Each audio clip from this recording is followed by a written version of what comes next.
I will now take the sediment for this meeting of the East Kilbride Area Committee held on the 27th of May 2025.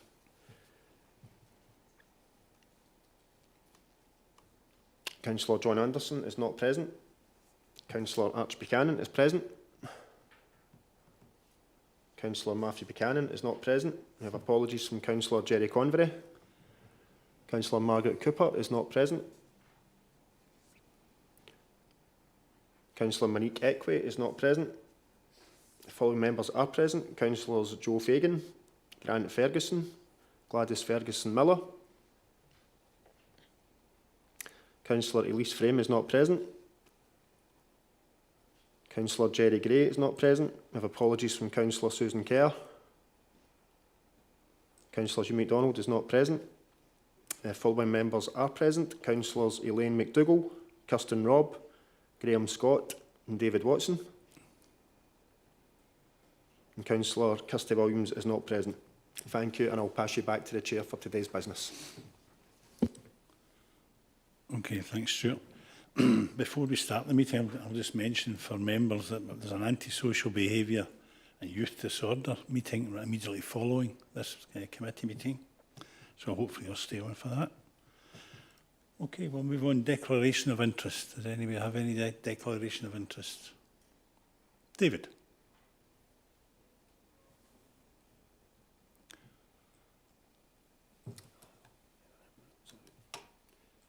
Apologies. Thanks, Chair. Under item 10, community grant applications, I'd like to declare a declaration of interest under Appendix 1, which was for East Kilbride Twinning Association. It was a grant that was approved under delegated powers during recess, I believe. I'm not sure if I need to declare it as it's already been through, but I'm highlighting it anyway, and if need be, I'll leave the meeting when required. Thanks.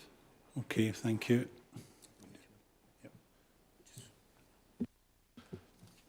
Aye, Councillor Watson. Yeah, given that it's only for noting, there wouldn't be any requirement for you to leave. Thank you. Okay, thank you very much. Declaration of interest. Any others?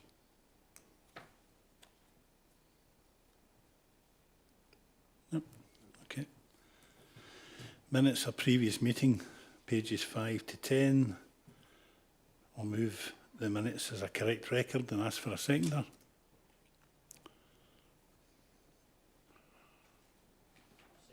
Thank you. Mr. Fagan. Okay. Okay, items for noting.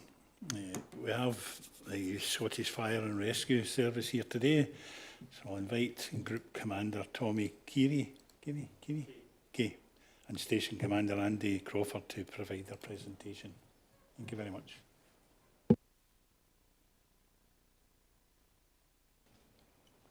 Good afternoon, Chair, and good afternoon, everyone. As mentioned, I'm Group Commander Tommy Kay. I am the Head of Prevention, Pan Lanarkshire. I'm here today with Andy Crawford, who's the Station Commander for East Kilbride. The purpose of the report is to provide members with an update in respect of the Scottish Fire and Rescue Service activity within the East Kilbride ward and how this activity is measured against the agreed targets over the period 24-25. The current version of the Local Area Fire Plan contains 6 key priorities and are summarised as a reduction of dwelling fires, a reduction of fire casualties and fatalities, a reduction of deliberate fire setting, reduction of fires in non-domestic properties, a reduction in road traffic collisions, and a reduction of unwanted fire alarm signals. From these 6 key priorities, performance targets were devised and incorporated into the Local Area Fire Plan.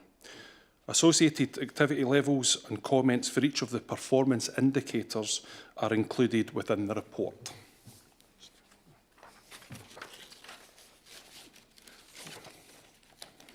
I think it's important before we go any further is to explain what a primary and a secondary fire is, just so that we are very clear. So in terms of a primary fire is something that relates to a car, a house, or where someone maybe claims against their insurance. And a secondary fire is grass, rubbish, or an unused or derelict building, or indeed a derelict vehicle. In terms of the reporting period, we can see that we attended a total of 1,089 incidents, which is down 6% compared to the previous year. Fires have increased to 314, which is an 11% increase. Non-fire incidents have decreased by 1%. False alarms have slightly risen by 3%, and unwanted fire alarm signals have fallen by 11%. 58 people were rescued by firefighters from all incident types. And finally, on the summary, we've conducted 418 home fire safety visits and 67 fire safety audits in commercial premises, which again I'll cover in more detail as we go through the report.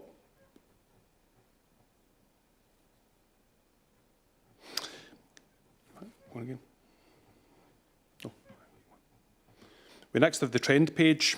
This trend page is a 4-year breakdown on a quarterly basis of 5 of the 6 KPIs. These trends will be explored in more detail as we go through the report.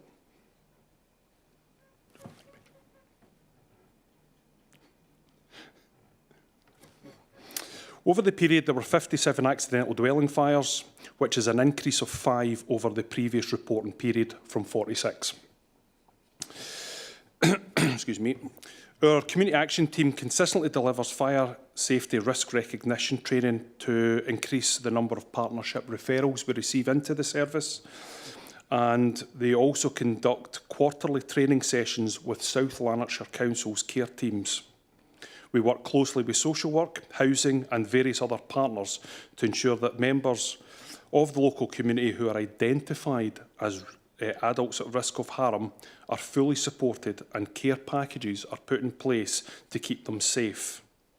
After every domestic incident, a post-domestic incident response is carried out, and that is the offer of a home fire safety visit to all occupants. In terms of the property breakdowns, excuse me, 28 of the fires were in houses, 16 were in tenement buildings, 5 were in multi-storey flats, 2 were in self-contained sheltered housing, and 6 were in other buildings. The ignition, the main source was the cooking appliances, which was in 23 of all occasions. The highest number of incidents occurred within the kitchen, and the item first ignited on most occasions was food. In terms of human factors, distraction accounted for 14 occasions, and falling asleep accounted for 6. Impairment by drugs or alcohol also impacted on 4 of the 57 incidents. In terms of smoke detection, 41 occasions smoke detection was present. It raised the alarm on 33 of all those occasions, and the most common times of day is between 7 and 8 o'clock at night and 1 and 2 in the afternoon. In terms of fire damage, the first item ignited was the only item to be ignited on 47 occasions. The room where the fire occurred was affected on 5 of the occasions, and the room beyond the room of origin happened on 5 of the occasions. In terms of firefighting action, one of these fires required a main jet to extinguish the fire. And what I mean by a main jet, it's the largest hose that we have, which is capable of delivering the largest quantity of water. In September 24 in Stonehouse, we had an electrical fault. No rescues required, but the female occupant self-transferred to hospital due to slight smoke inhalation. On 31 of the 57 occasions, there was no firefighting action required. On 9 of the occasions, we required to use hose reel jets. We required to move the initial item that went in fire from its heat source on 5 of the occasions, and on 8 of the occasions, we required another intervention. In terms of people being rescued from dwelling fires, There was one occasion where somebody had to be rescued in April 2024 in the Calderwood area of East Kilbride, and that person had fell asleep and left their cooker on.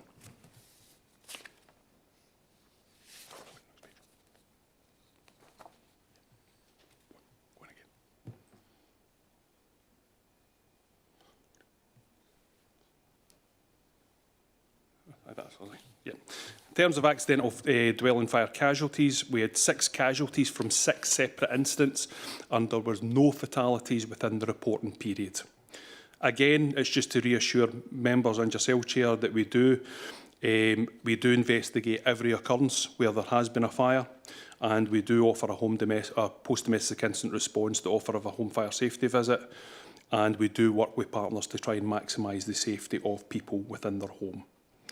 None of the incidents involving casualties required anyone to be rescued by firefighters. 2 went to hospital with injuries which appeared to be slight, and that was slight smoke inhalation. And 4 persons were given first aid at the scene, 2 for slight burns and 2 others for slight smoke inhalation.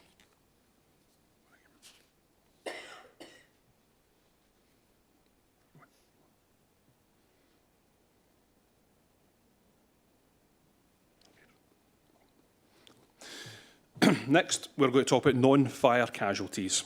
So these were excluding check-ups. So there were 47 casualties from 31 incidents.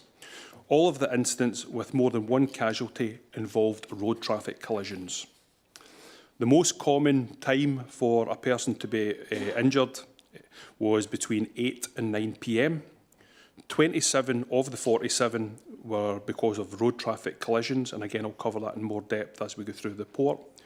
9 required or were because of us affecting entry, so that's partnership working with the police or with ambulance service. And 28 of the casualties were male and 19 were female. The most common type of injury was spinal and other types of injury. 16 people attended hospital with serious injuries, 7 were from road traffic collisions and 6 were from affecting entry.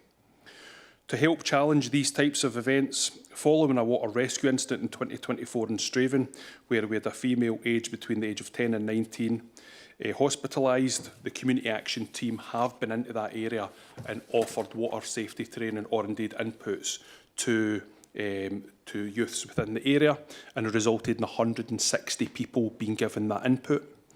We also have been working closely with the unintentional injuries group from the council, and we've issued 250 salt shakers, which is part of an initiative that we've done with the council, and we continue to offer that out to partners to improve this, the safety of people in their home.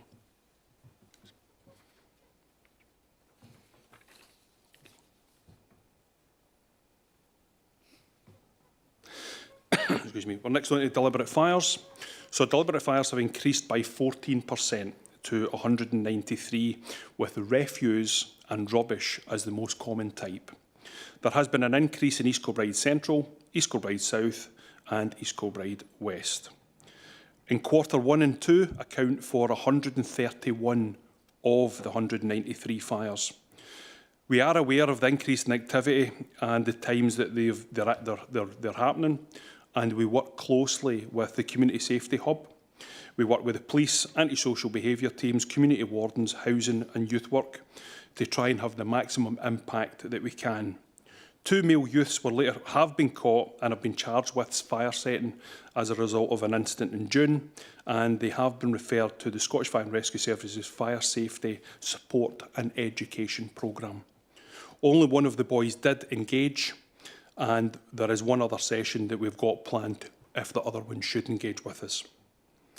In February and April this year, we have been conducting antisocial behaviour fire setting talks to S2s, and so far over 200 people received that input. During the bonfire period, we conducted 7 presentations to over 200 S1s in East Kilbride schools, and 200 primary schools kids received that as well. Using our internal incident mapping software, we were able to identify high activity areas and target accordingly Excuse me. So for high-risk areas, the schools are offered class presentations. For medium-risk areas, the schools are offered year group assemblies.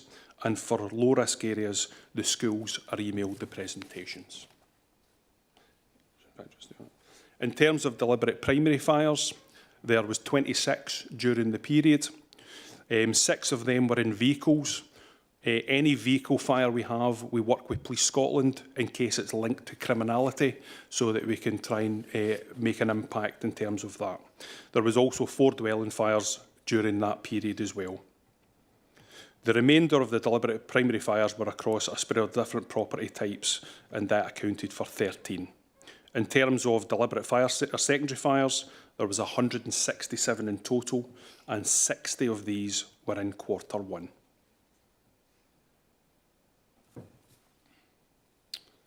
Next, we have non-domestic fires. So this is fires within commercial premises.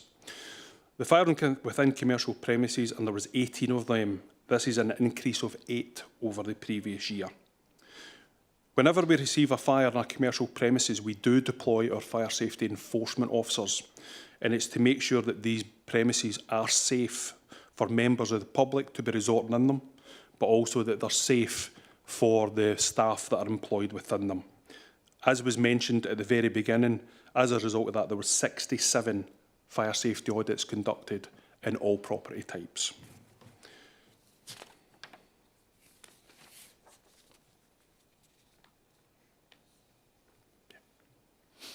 Next, we're on to unwanted fire alarm signals.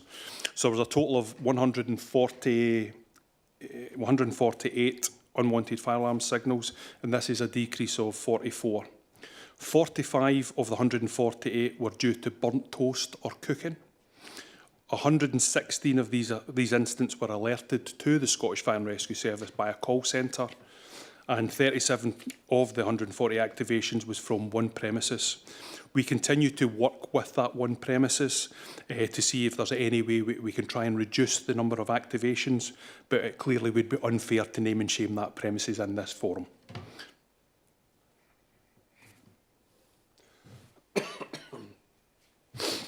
In terms of road traffic collisions, the service attended 40 road traffic collisions, resulting in 2 fatalities and 27 casualties.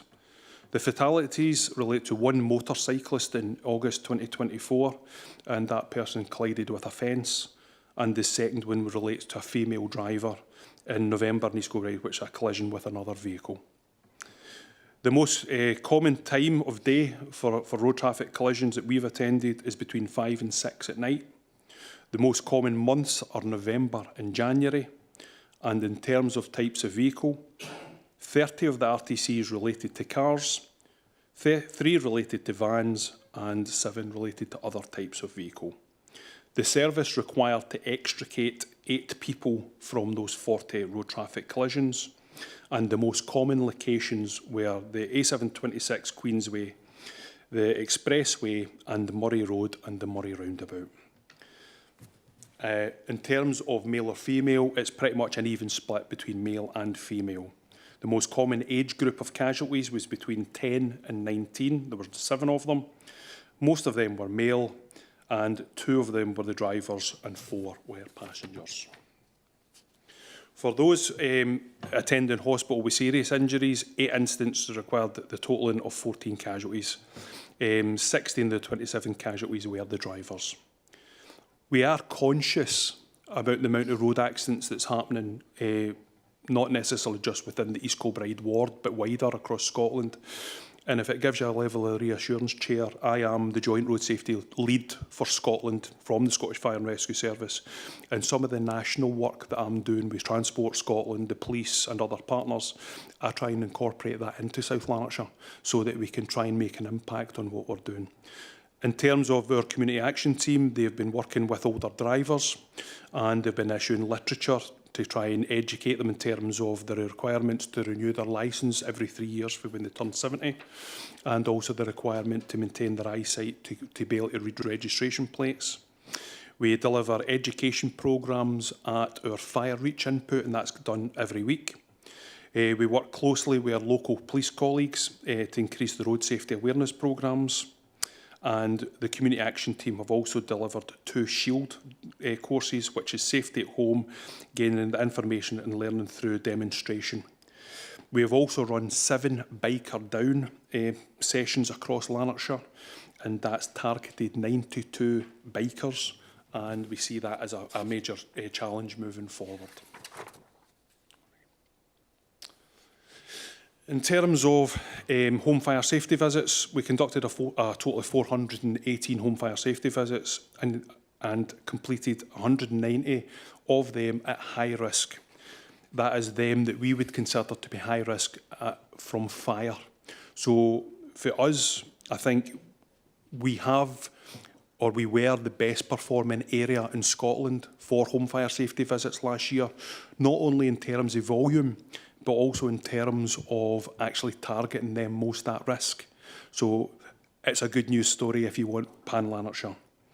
As a result of February 2012, we did change our approach. So where we used to offer home fire safety visits to everybody within our communities, and we did see the service being abused at times in terms of people wanting smoke detection when they didn't meet the criteria. The service has adapted its approach so that we are only targeting them that we would consider to be most at risk. And we will see better outcomes from that. I've already mentioned that we have conducted the 67 home fire safety visits. And in addition to that, I would just like to highlight that we have conducted a further 92 separate engagement events to try and improve the safety of the communities. You can see that in the back of the report, Chair, that we also have conducted a few community safety initiatives in terms of the plant sale.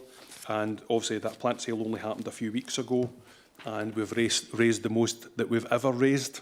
And it's always an annual event that does get received well by the community.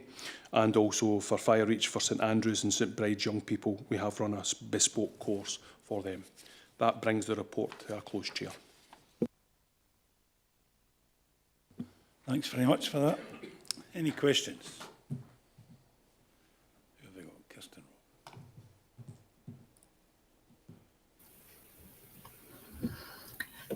Thank you. Thanks very much for your report and everything you do. It's just amazing. I wanted to ask a wee bit more about a couple of things. Really appreciated all the dry weather warnings which you were sharing, because there was the Fire and Rescue Service were putting out about the extreme fire risk. And I wanted to ask how kind of the climate-driven extreme weather and droughts and so on are affecting your work, and what planning you're doing moving forward to address that and any mitigations. The second question is about the deliberate fire raising. You talked about them being rubbish related. Is that kind of fly tipping or people putting out things a bit early for their waste uplifts? Or can you elaborate on that a wee bit, please? But thank you. Yeah, thank you for your 2 questions. In terms of climate change, so as a service, we do look at all the information that's available to us. So if you look at Lanarkshire as an example, we've recently deployed, or we recently have created an asset that we have at Shotts, and that asset has got additional hose that can be deployed to any wildfire that we have within the community. We also have a wildfire unit at Lanark, and these are assets that we can help deploy as and when we need them. We've also taken delivery recently of some Polaris vehicles, which probably means nothing to you, but a Polaris vehicle is like an all-terrain vehicle. And we've taken a number of these that we can use to manoeuvre equipment as and when we need it. And as a service, what we look to do is we look to redeploy our resources, so things like our high volume pumps. So a high volume pump it's able to go into water sources like lochs, rivers, and it's able to pump water quite a significant distance. So we've got a number of these national assets that we continue to look to deploy as and where we see the national need. So there's lots of pre-planning going on to make sure that we're continuing to meet the needs of Scotland, but also making sure that as we see trends or analysis showing that we need to move resources, then we're absolutely agile and able to do that.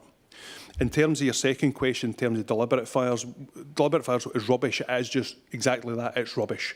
It's people, like kids might go up and set fire to a bin. It can be in the middle of the woods, the kids have just set fire to rubbish. It is as simple as that. There's no more science. It's not your garden waste, because if it's garden waste and things, we're generally catching that under a false alarm with good intent, because you are allowed to burn under the Clean Air Scotland Act. It is absolutely rubbish grass. And again, that's not something that's unique to the East Kilbride ward. We have seen an absolute rise in the amount of secondary fires in terms of rubbish and grass, especially over the April break, as we do at every school holiday. And that's quite clear to see when you look at the stats. And I hope that answers the question. Yeah, thanks so much.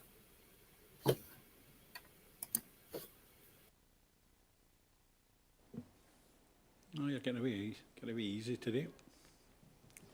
Must be keeping the hard questions for the head teachers. Okay, thank you very much for your help. I'll give you just a minute or two just to take your time and leave. Thanks.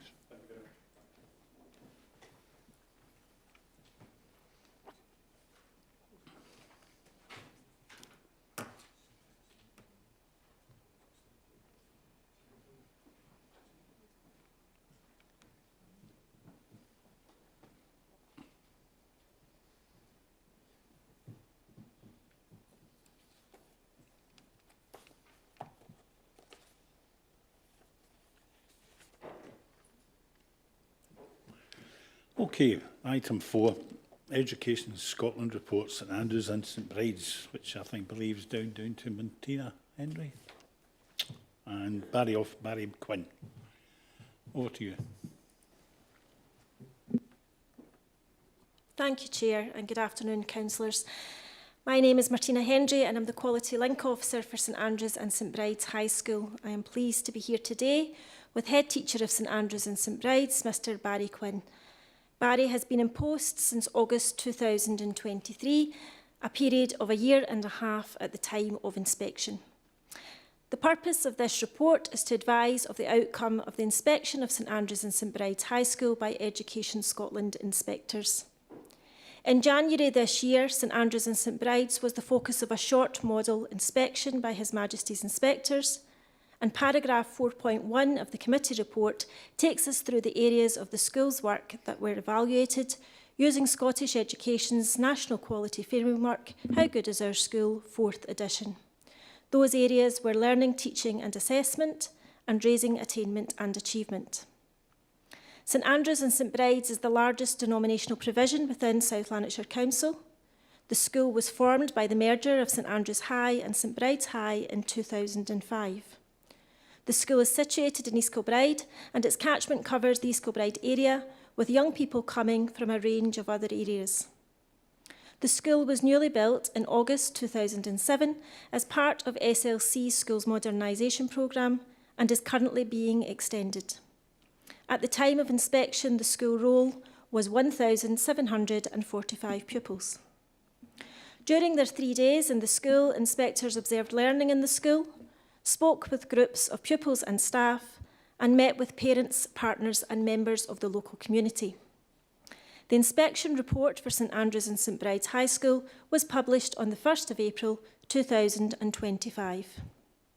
Inspectors evaluated learning, teaching and assessment provision in the school as good, and raising attainment and achievement in the school as very good.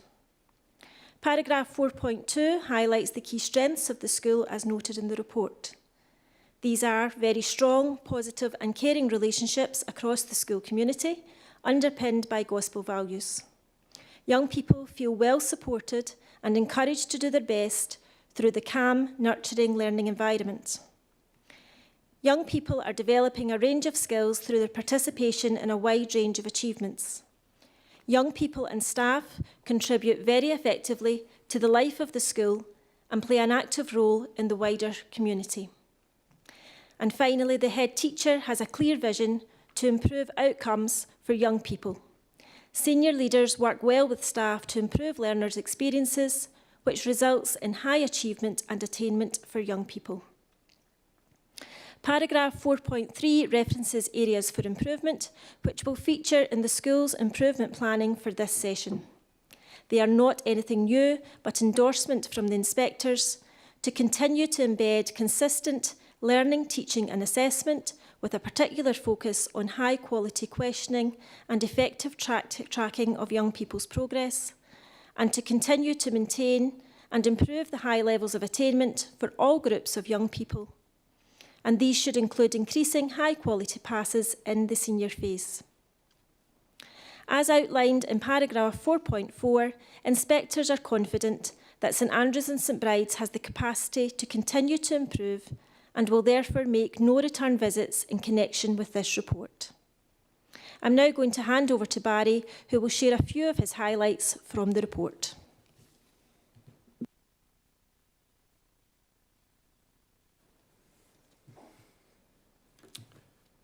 Thank you, Martina, and good afternoon, everyone. It is both a privilege and a pleasure to address you today on behalf of the community of St Andrews and St Bride's to reflect on the findings of a recent Education Scotland inspection and to share how we will continue to build our progress through the next phase of our school improvement journey. I believe the report endorses our school values and missions, that all young people are loved, valued and supported to develop their God-given talents whilst growing into the best version of themselves in a nurturing environment. We believe that our young people should have opportunities to make our community and world a better place, both during and beyond their time with us. As a new head teacher, I am pleased that the self-evaluation work we have undertaken as a school over the last 18 months has been validated, which is very reassuring and provides us with a mandate to continue to proceed in our direction of travel with increased confidence. I would like to express my pride in the very positive outcomes of the inspection. The report recognises many strengths in the life and work of St Andrews and St Bride's High School, which I would like to highlight for you today.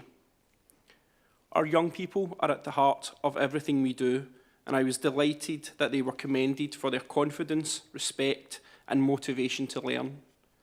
Testament to the strength of our ethos and the dedication of our staff, parents and carers. Inspectors noted that our pupils are articulate, aspirational and well prepared for their future pathways, which reflects the values we instil each day. Our staff were praised for creating inclusive, sportive learning environments and for fostering strong, respectful relationships that underpin everything we do. I am both honoured and proud to lead such a team of professionals who care deeply about the young people in their care and who work tirelessly to provide opportunities for them to experience success in its many forms. Moreover, the report recognised the impact of our leadership at all levels. It spoke highly of our collaborative approach and the strong sense of community and faith that runs throughout our school. The emphasis on our Catholic values and our commitment to nurturing the whole child, spiritually, socially, academically and emotionally, was seen as a particular strength. We are a staff team dedicated towards guiding who our young people become, as well as what they become. We were pleased that it was recognised that the views of all young people are sought and gathered by all departments and that they appreciate being consulted and able to influence decisions about how they learn. Learning and teaching is our core business, and it is important that young people contribute to the approaches used by staff. It was noted that teachers provide clear demonstrations and explanations which help develop the understanding of young people. I was particularly pleased that the inspectors noted that almost all teachers support young people very well on an individualised basis and provide encouraging verbal feedback. This is important as providing feedback is well evidenced as having a high impact on learning outcomes. Our school has a well-deserved reputation for supporting our young people to achieve positive outcomes in regards to their academic attainment, with the high levels of attainment many of our young people achieve recognised within the report, and also for the sustained positive destinations secured. We are very happy that the outcome quality indicator relating to raising attainment and achievement was graded as very good. Particular aspects worthy of note include statements describing performance in numeracy and literacy as very strong, which not only impacts attainment across the curriculum, but are essential skills for life and employment. The inspectors recognised the wide range of opportunities for achievement available to young people, allowing them to develop a range of skills and qualities, especially in relation to the plethora of leadership roles throughout the school. This work, in conjunction with the recognised very positive partnerships being fostered by our Developing the Young Workforce team, is resulting in our young people being well prepared for the challenges of the world of work, and almost all are leaving school into a positive destination, with the majority moving on to further or higher education. Equity for all learners, again, is central to our work and values as a school. The report stated that a range of effective and closely monitored interventions supporting attendance, literacy, numeracy, digital literacy and wellbeing are being delivered in strong collaboration with a range of partners. This work is resulting in young people attaining consistently greater than young people living in the same SIMD deciles across Scotland. As with all effective self-evaluation and external scrutiny, the inspection report also provides helpful next steps. It is important to note that the areas of development identified were not a surprise or criticism, but again, validation of areas already in the process of being addressed. I view our improvement priorities as opportunities to strengthen our practice and deepen our impact on improving outcomes for all of our young people. Firstly, the report encourages us to further develop our approaches to planning, learning, teaching and assessment. The main focus is to improve this area next session will be on improving the quality of questioning and lessons. While much good practice already is in place, we will now work more systematically to ensure that the very good approaches used by our most effective practitioners are shared amongst all staff to work towards all learners experiencing consistently high quality learning across all departments.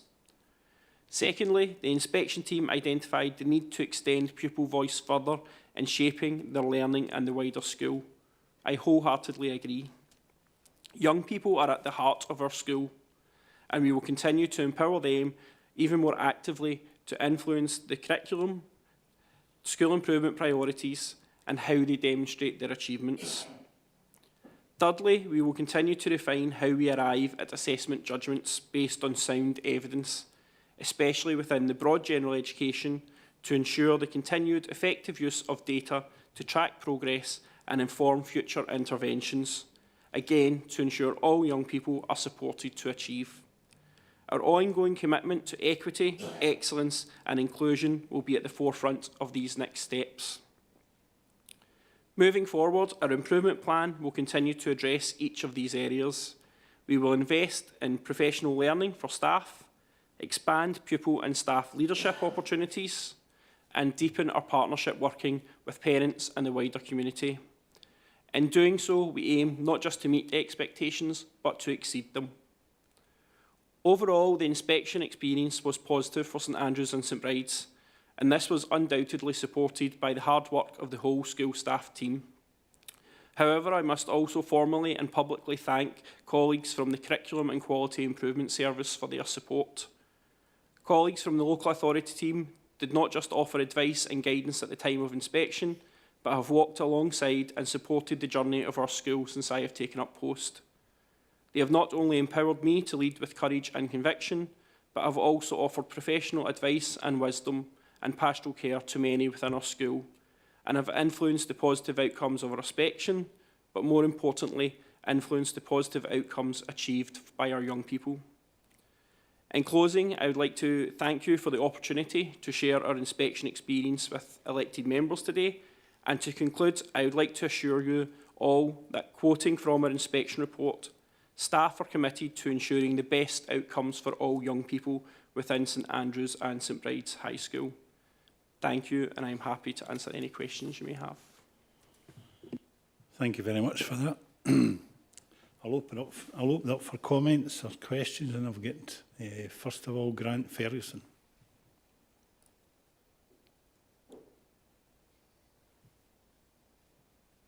Perfect. Thank you very much. So, just thank you, Chair. Just want to say thank you for the report, and that is fantastic, actually. And I just want to congratulate you on that report. And there's been a lot of hard work that's gone into that. To, you know, and I'm really impressed with what's been in the report, and a big thank you to all the staff involved, especially all the staff at the school. So no, it was just a big thank you from me. Okay, thank you for that. Joe Fagan. Yeah, thanks. And thanks for the presentation. I think it's an extremely positive report. And I think it does give the committee confidence in the leadership at the school, and it can give the committee confidence in the school's intentions with regards to taking forward the improvement plan. I know that not every day in a high school will go as planned, and I know that there are lots of ups and downs when it comes to secondary education. But I think when you look at the messages that are coming out of this report, particularly the messages around that those positive and caring relationships that are fostered within the school community, I think it's very important that we reinforce those with parents and make sure that parents are aware of the outcomes in the report and the quality of what's happening at St Andrews and St Bride's. Thanks. Thanks for that, Joe. Any other members?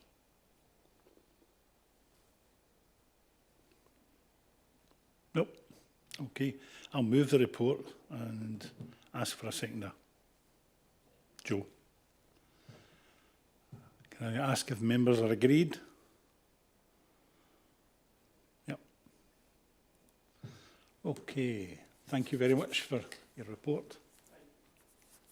I'll give you a minute or two to leave, if you wish to leave now.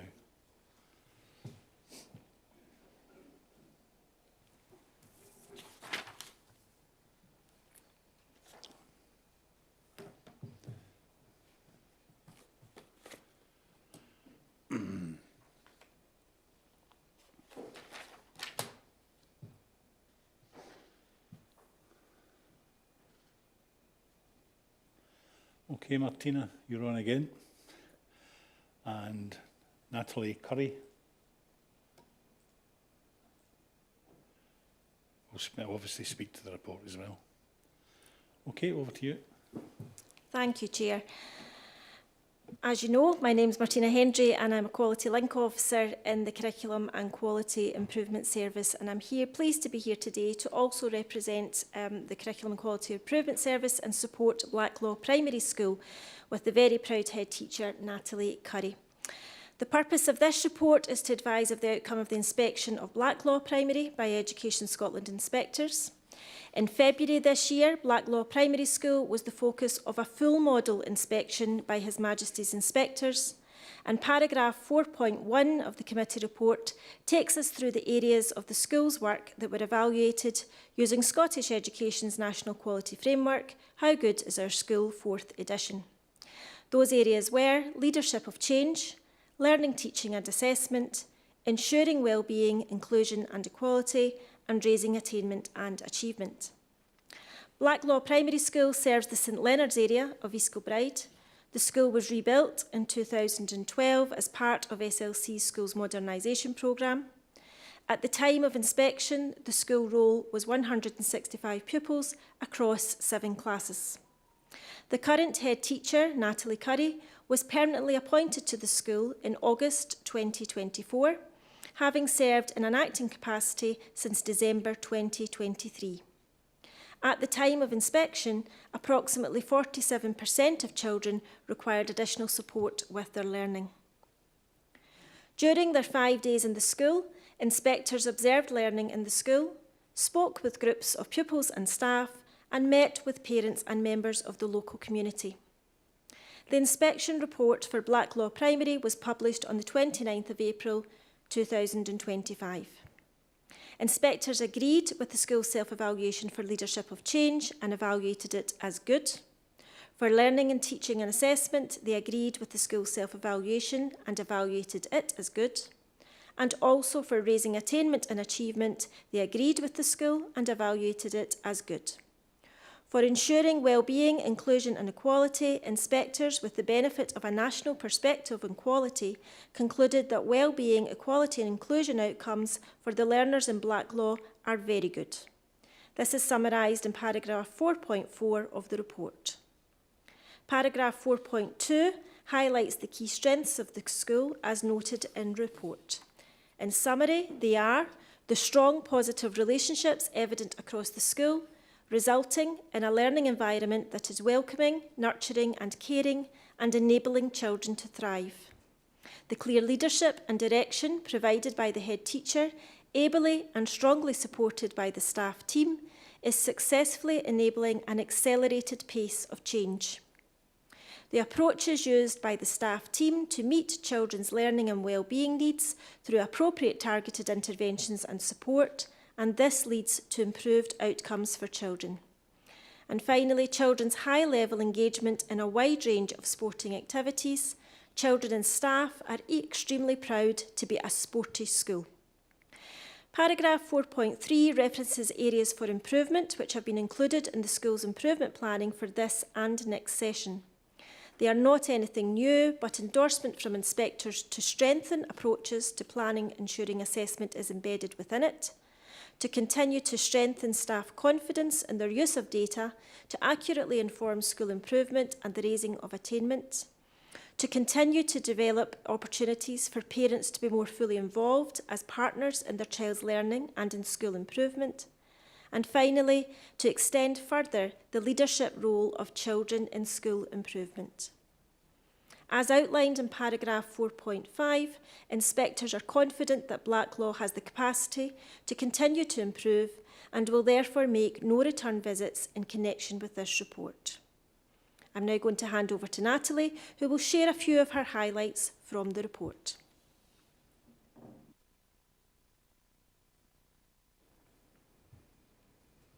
Good afternoon.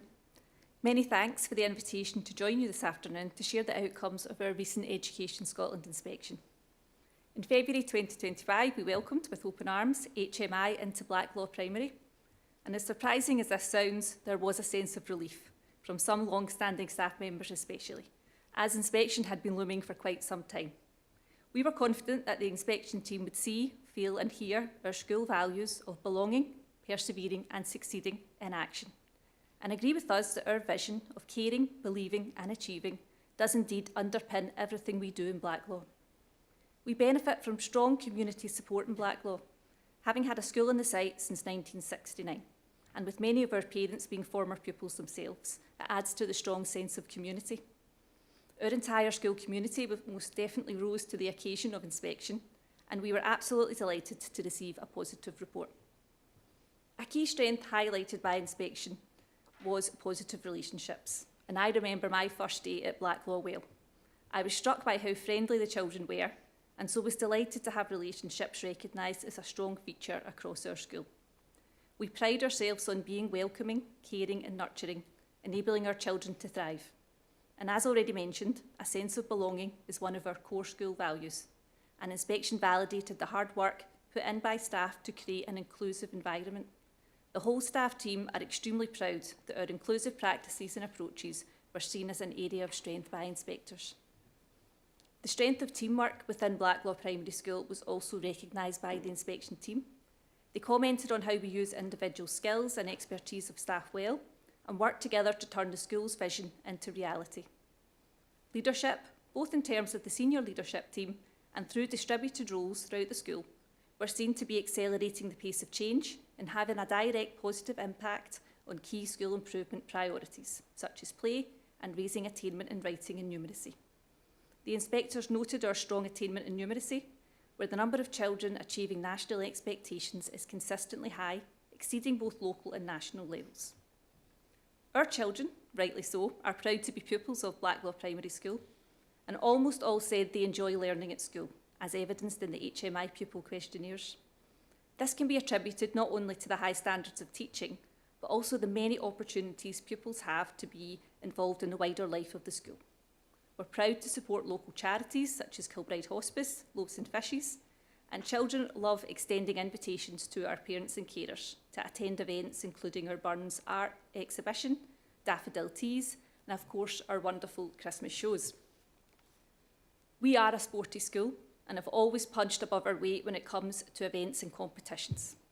Highlights so far this year have included making it to the SLC cross-country finals and the track and field finals. Our Gold Sport Scotland Award is pending, and even the lead inspector deemed that this was going to be a foregone conclusion. Our sporting success is only made possible through strong partnership working with active schools, our local secondaries and primaries, and through parent volunteers. We are indebted to them for their help, not just with this inspection, but throughout the school year. In terms of next steps, the inspection validated our own self-evaluation, and so work is already underway in strengthening identified areas for improvement. This includes approaches to planning and the use of data, and we look forward to continuing to build on the positive relationships across the school community by fully involving parents and pupils in key aspects of school improvement. We embraced the inspection process and found it to be a positive experience, although the Easter holidays were very welcome when they finally arrived. We are fully committed to further enhancing areas of strength identified by the inspection team and have already started working on the recommendations that were set out. I'd like to thank the team at CQIS, especially Martina, and to Anne Jessamine as well, who offered invaluable help and support throughout the inspection process. I'm hugely grateful to our whole school community who really pulled out all the stops to make this inspection a success. We have lots to be proud of. Thank you again for this opportunity to feed back here today as the proud head teacher of Blacklaw Primary School. Thanks. Thank you, Natalie.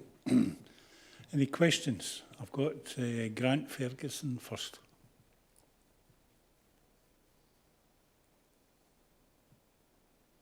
Thanks again, Chair. And just yet again, I'm very, very impressed with that report, especially with regards to the sport and the activities and the community feel that's being generated at the school. So that's fantastic. And I just wanted to say well done to everyone involved. So thank you. Okay, thank you for that. Anybody else? No? Okay, I'll move the report and ask for a seconder. Joe?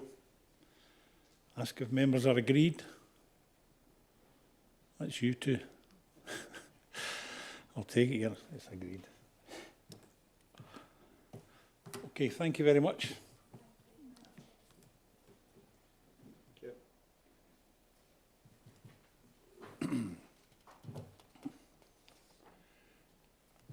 We're going to have a 5-minute break for the BSL users, if you just bear with us.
Okay, folks, we'll get started again.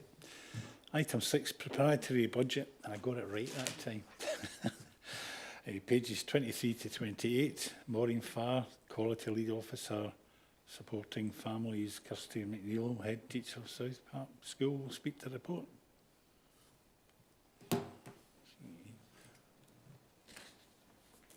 Thank you, Chair. Good afternoon, everybody. The process of participatory budgeting in South Lanarkshire schools continues as core business, following the same system and processes as in previous years. Before the summer holidays, head teachers were informed that PB will continue into session 24-25. They were again asked to allocate a minimum of 5% of their PEF allocation and identify a member of staff to lead this activity within their schools. Schools were informed the principles and practices of PB are applicable across their full PEF allocation as per PEF National Operational Guidance. Schools were therefore encouraged to put aside more than the recommended 5% where possible. On the 21st of August 2024, a PB training event was delivered to head teachers and PB leads who felt they needed a refresh or were new to the position.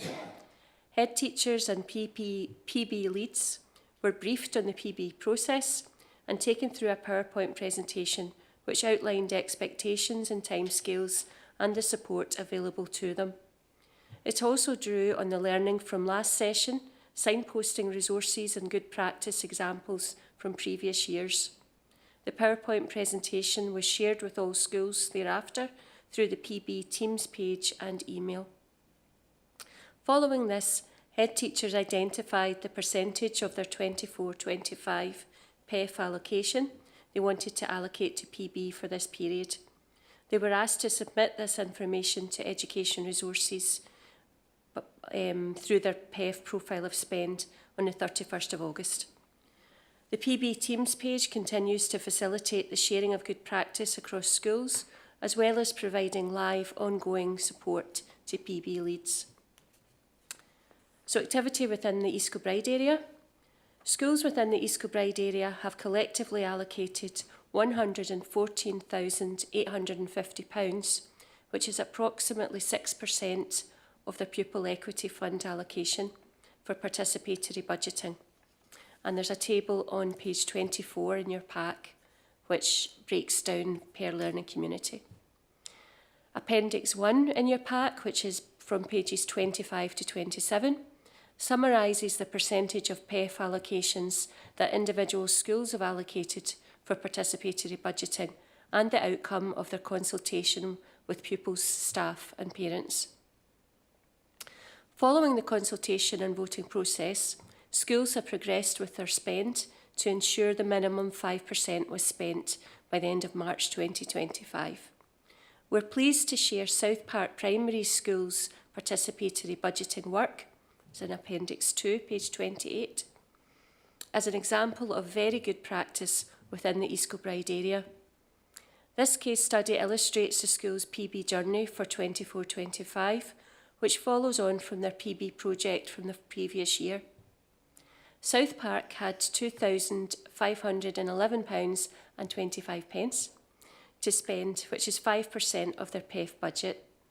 And after their PB group, which comprised pupils, parents and staff, had proposed 3 different options, the school ensured that all pupils from the nursery to primary 7 were involved in voting, as well as giving all staff and parents the opportunity to vote. Nursery pupils used stickers to record their vote, while primary 1 to 3 voted by running to the appropriate corner of the gym hall. Those of us of a particular age might remember the TV programme Runaround, which this seems to have been. This was a fun but effective way of voting and ensured that the pupils will remember the day that they influenced the school's use of their PEF budget. Older pupils, parents and staff recorded their votes digitally. The whole project was developed from a staff wish to utilise an empty space within the school, which had previously been an ICT suite, and the pupils' wish to experience more cooking within the school, following a successful pilot using a cooking trolley purchased through PB last year. By combining both, the Cosy Cafe was born. The project has had a huge impact on the life of the school. The pupils feel real ownership of the cafe, and since its opening in November, each class has had timetabled access not only to learn cooking skills, but also social skills related to dining, for example, how to set a table, how to behave in a restaurant. It is also used to promote attendance through the Breckie Blether, where pupils come between 8:15 and 9:15 to cook their own breakfast and catch up with friends. It has also had a significant impact on parental engagement. Parents are volunteering to take part in cookery classes, as well as attending events which take place in the cafe. The head teacher has several plans to develop the cafe as a multi-generational community hub and hopes eventually to open it at weekends. I'm delighted to have Kirsty McNeill with me, who can answer any questions you may have. Thank you, Chair. Right, to open up to questions, we'll get David Watson first. Thanks, Chair. Interesting about the community hub and the cafe in the school. Be interesting if you could maybe elaborate on that a wee bit, and your vision for opening it up for the community, and maybe also comment on the space that you've used for the community hub. You obviously must be capacity in the school to use something like that. And I think my experience of some of the schools, they maybe don't have that space, or have you created a space out of nothing basically, and just it could be passed on elsewhere. So I hope that's a wee bit clear. But just interesting in your vision for what you see happening on a Saturday for the community. Thanks very much. Oh, sorry, we need to press it again. Thank you, and thank you, Chair, and thank you to Maureen for having me here. The Cosy Cafe at South Park has been in the making for quite a few years on our participatory budget. It started off with our pupil voice, actually, 4 years ago, where the children and the leaders of learning were matched with Calderwood in Rutherglen. And they went down, they came to us to see our nest. We've got a nurture provision. And the leaders of learning from there wanted to come and see. And we went to Calderwood, and they have a garden and an orchard. And there it began. The children came back and they were like, we would like a South Park garden. We want to grow in vegetables. We want to have an orchard.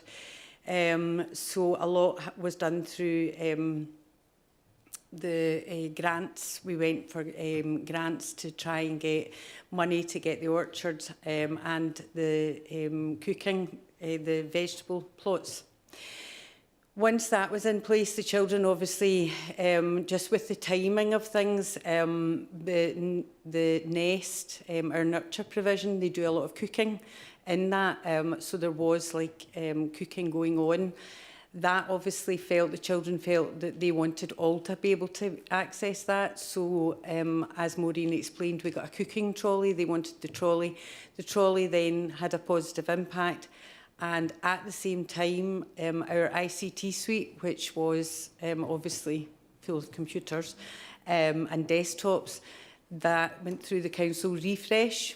So during the refresh, our desktops all went. And they were taken and they were removed with, they were replaced with laptops. So that left the space open, and it meant that we were able to provide a kitchen area. So the ICT suite is now the kitchen, and behind the kitchen is the old library, which wasn't of use. So what we have done, it was one huge area, so we've broken the library into 3 libraries across the school. So we now have reading areas downstairs and upstairs, and a cosy reading area along at the end. And we've utilised all the spaces, so they opened up this big space. What I would hope to do is we are now at the stage that the cafe was launched in November, and we've been very fortunate in using the community wishes list to get a lot of stuff. So it was very much a community project, because people were involved throughout the whole of the South Park community, even down to the point that we had to hire a van. I had to hire a van. I had to drive the van down to somebody had let us know about something closing down in the Clyde Valley. So we had to go down there, and we ended up getting all the furniture, and so it's been born as a community. And then a lot of the parents have been saying, you know, can we use, so we actually have met up with Meldrum Home, which is a care home in the community, and they come up. We have quite a lot of our parents are carers, and so they have linked in with us, and they bring people. And then even I was laughing that you've done the fire report this morning, because on our launch there was meant to be, there was a cross communication, and there was meant to be people coming from the woman that is gets access to like all the people in their homes, and she said for carers we had a list of them, but the dates got mixed up, so she felt in herself that because we were part of the community, so she went to police and she went to the fire station, and she went to where was the other place she went? I can't remember now. And she actually went round doors and invited people in. So the fire and the police all came for their lunch that day, because the children had been cooking the soup. So that then went out. So I think because they then thought, and the parents were behind thinking, right, this is, you know, obviously accessible. So we are now kind of looking now, the children, obviously we run cooking clubs. We have Meldrum, a partnership with Meldrum Gardens that they come in. We're looking to create more partnerships, and within obviously a very short time scale, we are hoping that eventually that it will become part of the community and the parents will then lead it. The first step of that's actually already started.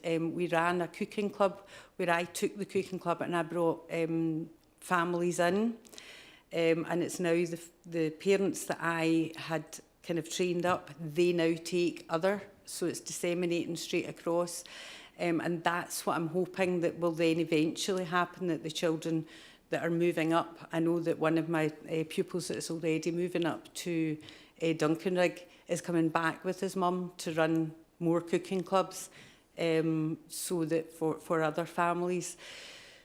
The long term is a long term that it will be open for the community, but I know that there's a lot of work to be done round about that, because we would need volunteers, we would need the risk assessments in place, we would need the let in place, but we have got this far with being very creative in our approach, with obviously getting funds through grants, and we've obviously, the community has helped us in every way that they can. We won the Tesco grant as well, so we have £1,000 from Tesco to get the ingredients for our cooking cafe. So there's lots of creative ways that I feel that we could approach this in getting it open at the weekends, and that's my hope. Thank you. Thanks for that, Kirsty. I'm quite sure a few of us might fancy coming along and just seeing how that works. Absolutely. You know. Yep. That's a bit of soup I'm looking for, Dave. I've got a sore throat. We'll maybe communicate with you that one. Just you can maybe let us know whenever. Oh, you're back off again. Back in. And bring it back in again. Yeah, it was just to say you're more than welcome, because the curriculum improvement service came up for a day.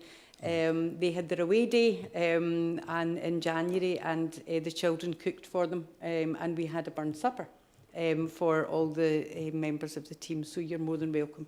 Yep. That would be the children would love Yeah, it. it'd be good publicity for the project as well. Yeah. From the point of view, if Yeah. you use the press and stuff like that, you might get a few more volunteers, you know. Yeah. So we'll communicate in that one way or another. Okay, thank you. Thank you very much. And I'll let you escape.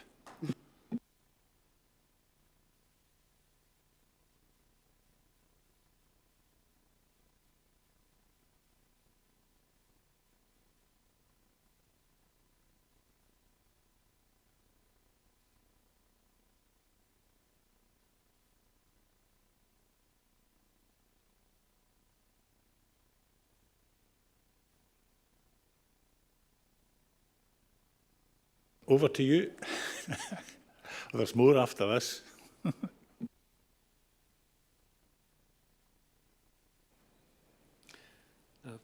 Thank you very much, Chair.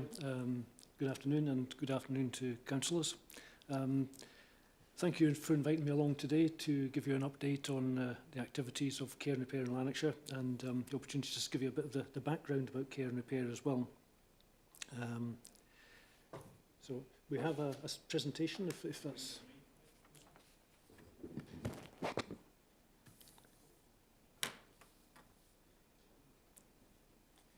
Okay, if we go to the next slide, please. Okay, when I just put them across, if you could just change the slide, that'd be great, thanks. Care and Repair in Lanarkshire is an independent organisation. We're a member of... Can we just go back to the previous... That one, please. Thank you. We're a member of ROSPA, and we're a living wage employer. We are a registered charity and a company limited by guarantee, which is quite unusual in Scotland. There are only 3 care and repair services in Scotland that operate under that premise. That's in Aberdeen, Loch Lomond, and in ourselves in Lanarkshire. All the other care and repair services are operated, managed by local housing associations or by local authorities. Next, please.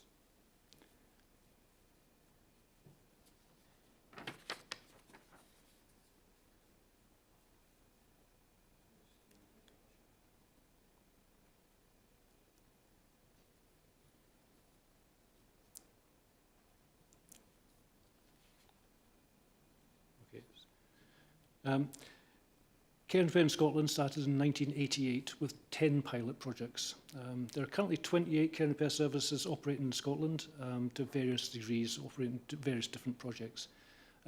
Initially, they started work to assist homeowners with major home repairs. This was soon included medical adaptations, and that was expanded to meet clients' needs. The original care and repair services were fully funded by local authorities. The money came from the Scottish Government, is ring-fenced to care and repair services. And the projects that were delivered to clients were free of charge. Next one, please. Yep.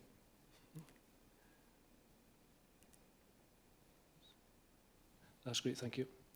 Care and Repair in South Lanarkshire began in 1996. The service was initially managed by Shelter and then by Clydesdale Housing Association. It became an independent charity in 2004 and moved to Hope Street in Lanark, where we still are to this day. So this year we're 21 years old as an independent charity, and we've operated out of Lanarkshire for the entire time. During COVID, we didn't shut down at all. We continued to operate normally and carried out home visits for clients who needed help. Although we did take a lot of precautions to keep ourselves and the clients safe. During this time, clients were asking for help for work with contractors, work that contractors were unwilling or unable to do. One client called us in distress. She'd just been quoted £100 to get a light bulb in her kitchen changed. And we can understand this. There's a lot of overheads for contractors to work with, but £100 for a light bulb just seemed a little bit out of the scope of what's realistic. We have to remember that many clients now living in isolation with few family members or friends able to attend to carry out a small job that's needed done. So due to this, we decided to start a small repairs service. We'd received £10,000 from the Community Wellbeing Fund, and we used this to start up a service. The care and repair service in North Lanarkshire had closed in 2019, and during COVID we were getting a lot of calls from clients in North Lanarkshire as well. So that led us to carry out work right across Lanarkshire, and eventually led to the decision to change from care and repair South Lanarkshire to care and repair Lanarkshire in 2022. Next slide, please.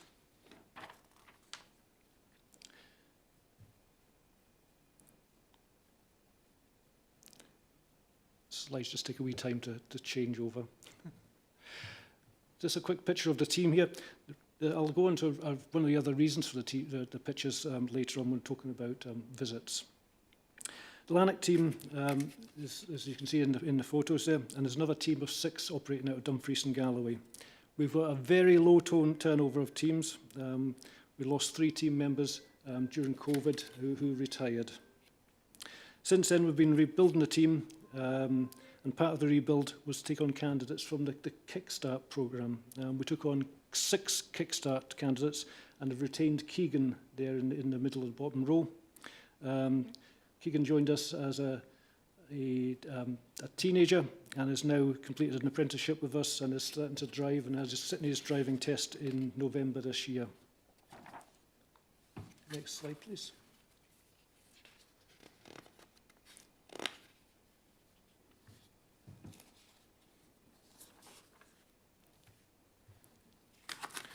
Our clients are elderly, they're aged 60 or over, or clients are any age at all if they're living with a life-limiting illness or a disability. Majority of our clients are owner-occupiers or living in privately rented accommodation. But that's not to say that we don't help clients in any tenure, but we have to remember that some, especially RSLs and council housing, landlords have responsibility for some of the work that we might otherwise carry out. Some projects we also assist clients that have been referred to us as vulnerable, clients where children are under 5 with additional needs, clients who are veterans, and clients who are victims of crime. Some projects we assist clients living in local housing associations, like I just mentioned before. Okay, next slide, please.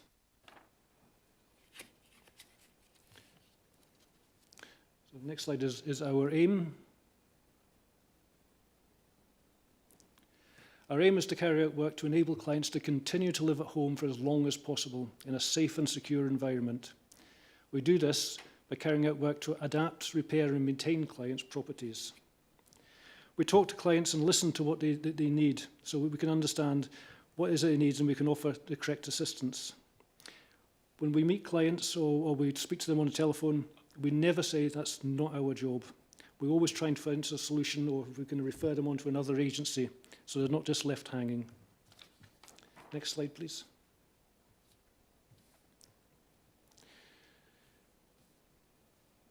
So Care and Repair Lanarkshire is an independent charity and a company limited by guarantee.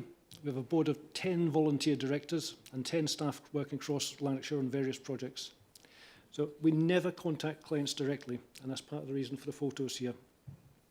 Many of our clients are vulnerable, living alone, living with a disability or life-limiting illness. In the first instance, clients contact us or they're referred to us by partner agencies. We never cold call clients.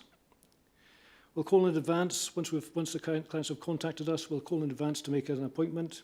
We'll arrive on time. We'll wear a uniform, like the uniform I'm wearing just now. We'll have ID. Vans that we arrive in will have livery saying Care and Repair, Lanarkshire on the side of them. So there should be no doubt who we are at all. They can also check on the website. They can see photos of us on the website. So when we arrive at the door, there's absolutely no doubt that it is Care and Repair who's arriving to carry out a job. We may be the first organisation ever visited the clients at home, especially for work like small repairs. So it's important that when we enter a client's home that we're not just there to carry out the job we've been asked to do, but we're looking and listening and speaking to the client to see if there's any other work that may, or anybody else that we may be able to refer the client onto. If we're going into a house maybe in the winter time and the client's sitting in the sitting room with a hat and scarf and gloves on and the heating's not on, that leads us to ask questions like, why is it so cold in here? Is something wrong with the boiler? So it may lead to referrals to Home Energy Scotland for a replacement boiler, or to CAB or Money Matters to make sure benefits are all being received. So there's a number of things that we can do in addition to just going in and carrying out the work that we've been asked to do. Next slide, please.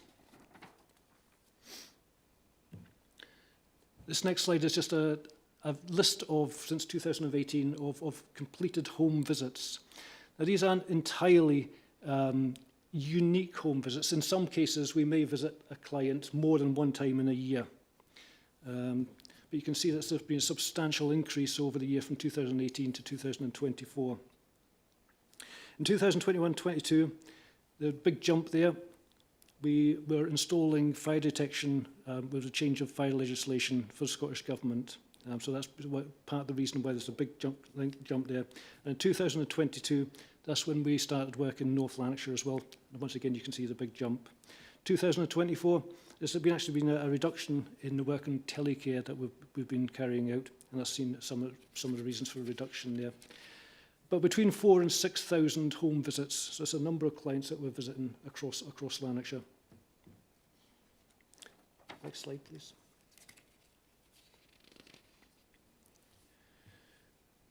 So Cairn and Pen Lanarkshire is fortunate to receive annual funding of around £31,000 from NHS Lanarkshire, and we use this money to support the small repairs project. Without this funding, we wouldn't be able to offer the reduced rate for clients who are in financial difficulty. They just wouldn't be able to afford to pay the full rate. And we have to charge the full rate for clients who aren't in financial difficulty because we need to cover our overheads. Small repairs itself is never going to be self-funding if we're going to charge clients for it. It's always going to be, and we need to make it affordable and accessible for all clients across the region.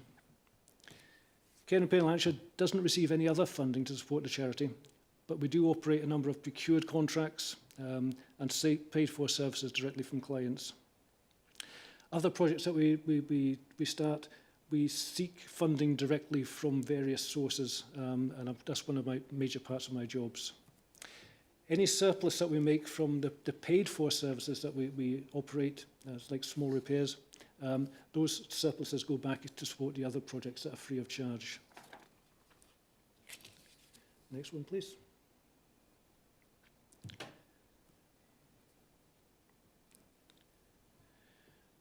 So we try and keep our costs as low as possible. We're not a profit-making organisation, but we do need to cover our overheads. Clients contact us for help with small repairs. This could be assembly of flat pack furniture, resiliconing a shower tray, or a replacement of a door lock, or unblocking a kitchen sink. There's a whole range of things. They call us because they're unable to get a contractor to assist with small jobs. And if they did come out, they'd be too expensive. This project helps clients continue to maintain their property to a reasonable standard so they can continue to live at home safely. The small falls prevention work is really important for clients with balance and mobility issues. Even a small fall at home can lead to hospitalisation, rehabilitation, and in many cases a loss of confidence to continue to live at home. Fire detection work, we still find that even with a huge advertising campaign, all the thousands of devices that we've installed and all the thousands of devices that Tommy's installed that you talked about earlier on there, many owner-occupiers still don't have any fire detection at all. When we discover this, we assist, we advise, we refer as appropriate, and we install fire detection wherever we can. Next two slides are some pictures of some handrails and things that we're installing. Just last week, we were contacted by a client who'd been quoted £1,000 for a single handrail at the front door. We quoted and installed a handrail at the front door and one at the back door of a similar standard for £320. And that shows the difference between a profit-making organisation and a charity who's not profit-making. And it makes it more affordable for clients. So that client now has a handrail at the front and back door and is at less risk of falling when they're accessing and egressing from their property. Could go on to the next slide, please.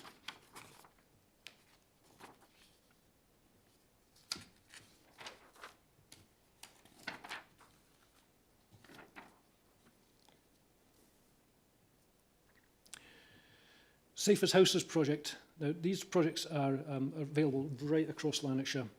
This is a free service.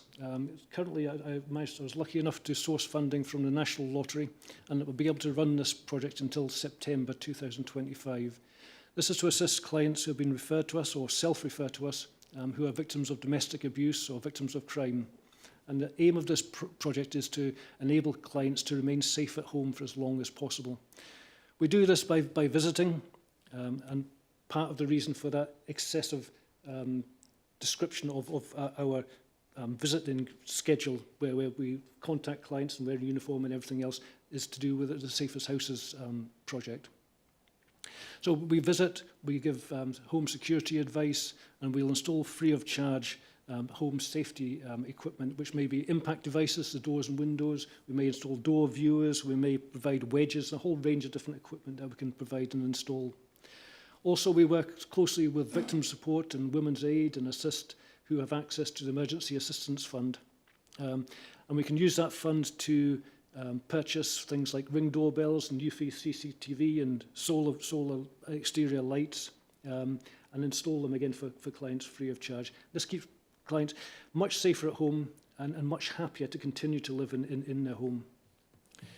Electrical safety first.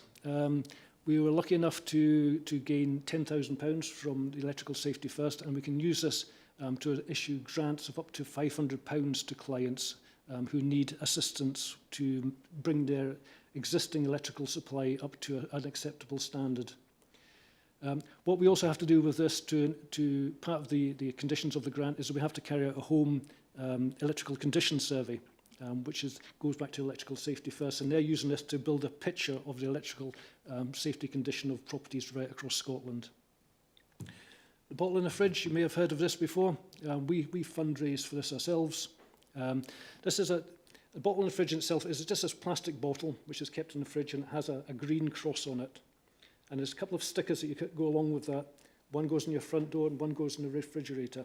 And in the bottle, there's a template form where clients fill in their next of kin, their medical conditions, their medicines, the prescriptions that they're on, any pets that they have or anything like that. And medical professionals, when they enter the property, will see the cross, and they understand that if the cross is on the door and on the fridge, that this information is contained in the bottle in the fridge.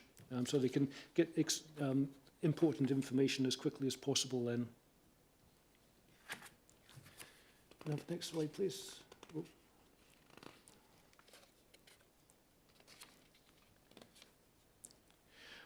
I mentioned we had a couple of procured projects. We install all of the telecare, as the community alarms on behalf of social work in South Lanarkshire. When I say all, we install the more complex installations. That's where the community alarms linked to peripheral devices.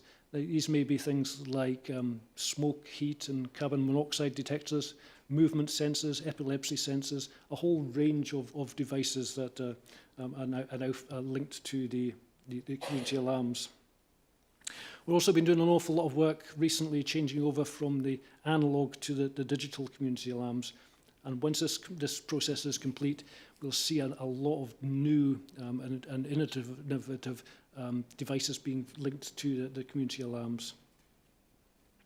We also have a procured contract with Dumfries and Galloway Council, which I manage and receive a management fee, which helps us to run our charity. Next one, please.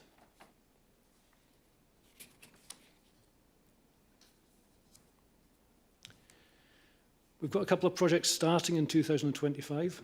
We're working with a company called Easy Access, and we've taken on the services of an architect, and we've purchased a larger van to enable us to install modular metal ramps. We seem to have lost it. Modular metal ramps for clients across Lanarkshire. These are ramps that clients will require to gain access in and out of their properties if they're using wheelchairs or motorised scooters.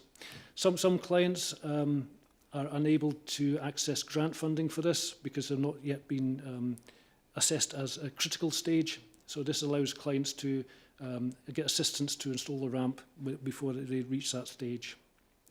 We're also looking to start installing, because we now employ an electrician and a plumber within our team, we're looking to start installing wash-dry toilets for clients across Lanarkshire. These toilets operate they give people a lot more independence. They enable people to use the toilets independently, even when they're not able to clean and dry themselves once they've used the toilet. The next slide, please. Oh, it's not working.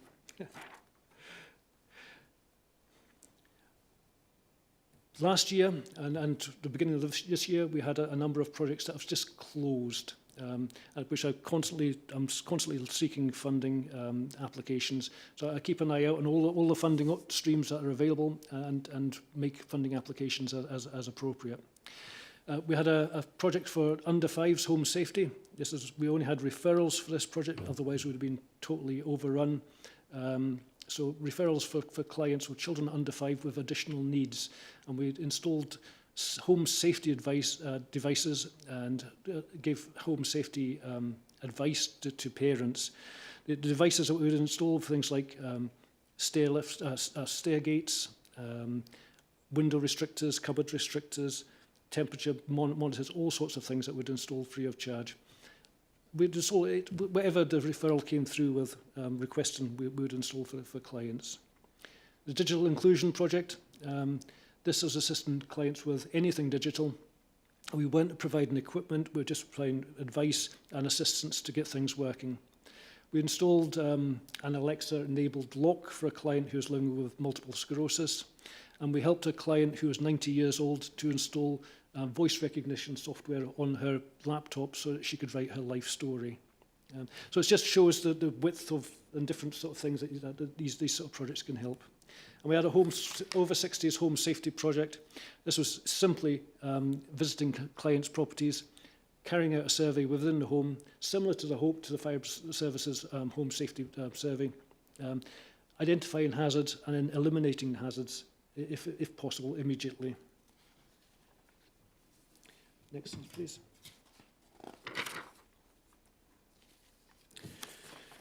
You'll be aware that scams are a common occurrence now. We're always happy to speak to clients to ensure work that if they've been contacted on the doorstep by contractors asking or informing clients that work's needed and carried out, we're always happy to visit clients and give advice to actually check to see if the work really is needed to be done. I know of a client in South Lanarkshire who was targeted on 3 separate occasions for work on his roof by roofing contractors. He did not actually need any work at all, and eventually it cost him around about £30,000 for unnecessary work to be carried out. So we're always happy for clients just to contact us and say, do we come out and have a look at this for us? And I mentioned about the small repairs where we're visiting clients maybe for the first time. So we carry out many referrals, so lots of different partner agencies, and that's a big part of our job. We also give presentations to all sorts of groups across the region, for groups, church groups, village halls groups. Just a couple of weeks ago, I gave a presentation to a small group of victims of domestic abuse. It was a small group, just a group of six ladies. A couple of weeks prior to that, I gave a presentation to the Macula Society in Lanark, which was quite a difficult presentation because they couldn't see me and most of them couldn't hear me either. So it was a difficult presentation to do. But it is really important that we do go out there and make sure that people understand what it is what projects they can access through the care and repair service. And the last slide, please.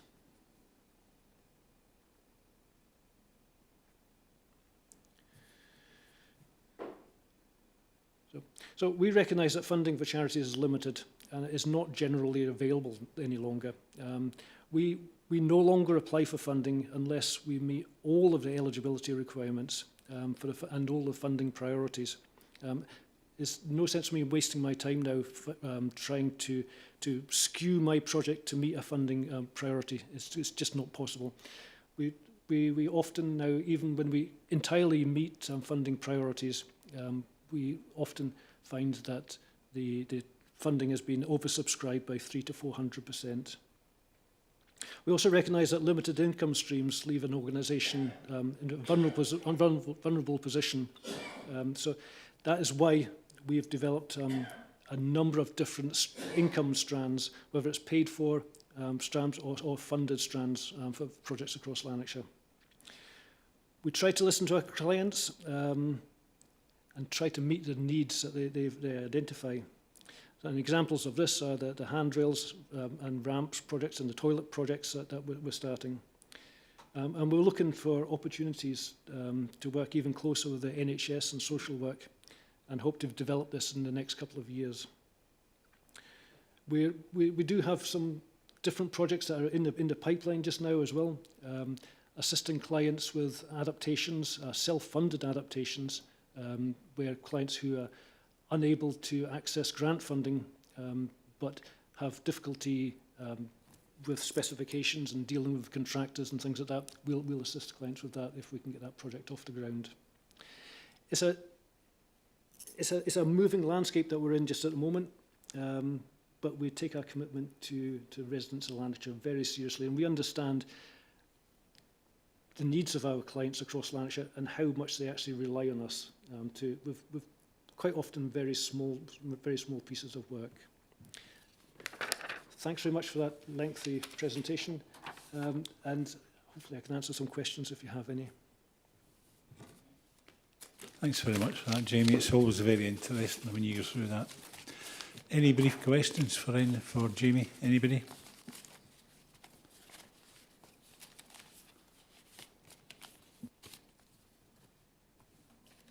I think you're getting away easy today. Thank you very much. Well, thank you very much.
Okay, folks, item 8 is just a very brief one, just to remind you that if you have any suggestions for improving the flavour of this type of area committee, like Jamie, I think, I've had them at 2 or 3 different events in my ward. It's quite interesting that people don't know what they provide, you know. So if you have any other groups that you know of, submit them to the clerk by email. And he'll come back and contact you and see if it meets the criteria of the area committee. Okay. Oh, Kirsten, Rob. Thank you. Just briefly, I think you were looking for suggestions for future topics, just to throw a couple of ones in there. I think it's East Kilbride's turn for the Play Park Improvement Programme this year, and it was just to see where and when members would get an update on that, if that's a one for the area committee. You don't need to answer it, you can just leave it with you. And the other one is we're benefiting from quite a lot of new cycle lanes, and I think certainly some of them are getting well used, and just to see if we could get an update from officers on some of the usage figures on the cycle routes, please. Okay, we'll see what we can do. Thank you. Right. Thanks, Kirsten.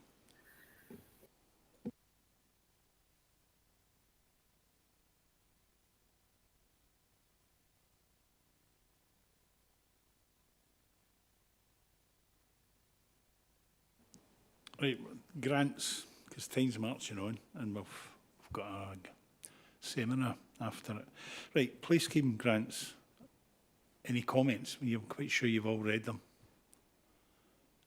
Anybody want to come in and play scheme grants? No? Okay, thank you very much. Nothing's showing up on the screen at the last minute. Community grants applications? Oh, right. Right, okay, here we go with this long dialogue.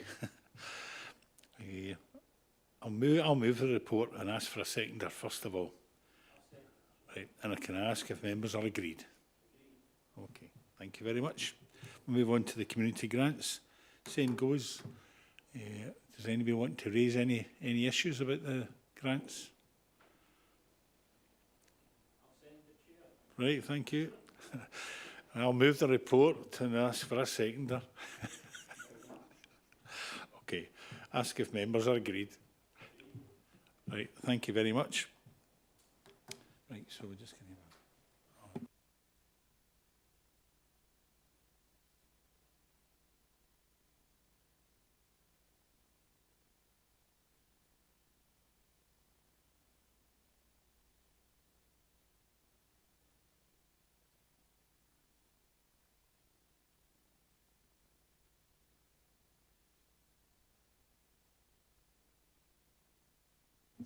Okay, because this has been on for so long, we have to give about half an hour for the BSL.